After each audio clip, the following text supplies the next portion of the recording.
नाम पर आपको हमको तोड़ रहे हैं, तोड़ रहे हैं। कल कश्मीर की घाटी पे पहलगांव में जो घटना हुई है वो दिल को झंझोड़ने वाली है, झंझोड़ने वाली। भारत की भूमि पर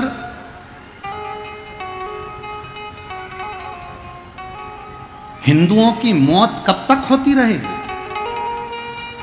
कभी बंगाल में हिंदू मारा जाता है और कभी कश्मीर की घाटी में कपड़े उतार कर देखा जाता है कि हिंदू है और गोली मार दी जाती है। करोगे क्या? कैंडल मार्च निकाल लोगे, पुतले जला लोगे, बन सकेगा तो थोड़ा थोड़ा नारा लगा लोगे और फिर शांत होकर बैठ जाओगे, फिर शांत। मेरा निवेदन है सनातनियों, मेरा निवेदन है सनातनियों, जाग जाओ, अब मौका है। और मैं निवेदन करूंगा हमारे भारत के भूमि के गृह मंत्री जी अमित शाह जी इस कली काल के, इस कलयुग के शंकर का अवतार हैं। वो शांत भी रहते हैं, मौन भी रहते हैं और तांडव भी दिखा देते हैं। भारत की भूमि के वो गृह मंत्री अमित शाह जी शिव का एक रूप है और मुझे पूर्ण भरोसा है कि उनकी मौनता, उनकी चुपता और बाद में उनका तांडव जरूर देखने को मिलता है। और मुझे विश्वास है इन आतंकियों का अंत होना चाहिए। पर समझने वाला विषय है कि वो आतंकी केवल हिंदू को पूछकर, उन्होंने ब्राह्मण नहीं पूछा, उन्होंने क्षत्रिय नहीं पूछा, उन्होंने शूद्र नहीं पूछा, उन्होंने तो पूछा ये हिंदू है और गोलियों से भून दिया। एक लड़के की शादी तो 8 दिन पहले हुई थी और कश्मीर घूमने के लिए गए थे और उसकी पत्नी रोती रही, बिलखती रही, बिलख रही,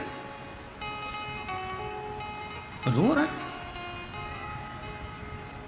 मेरा निवेदन है मेरी जीजियों, तुम्हारे घर में शास्त्र है कि नहीं है हमें उससे मतलब नहीं है, पर अब तुम्हारे घर के बेटा और बेटी को शस्त्र चलाना आना चाहिए।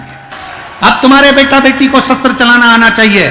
बेटी को भी शस्त्र चलाना सिखाओ और बेटों को भी शस्त्र चलाना सिखाओ। हमारे सनातन धर्म का कोई देवता बिना शस्त्र के नहीं है, तो हमारा घर बिना शस्त्र के नहीं होना चाहिए। और जब वक्त पड़े उन शस्त्र को निकालो और सामने खड़े हो। और कितनी दुखद घटना कि पूछा जा रहा है तू हिंदू है और गोली मारी जा रही है। बंगाल में देखा जा रहा है हिंदू है और घर से निकाल कर मारा जा रहा है। और संसद भवन में बैठे हुए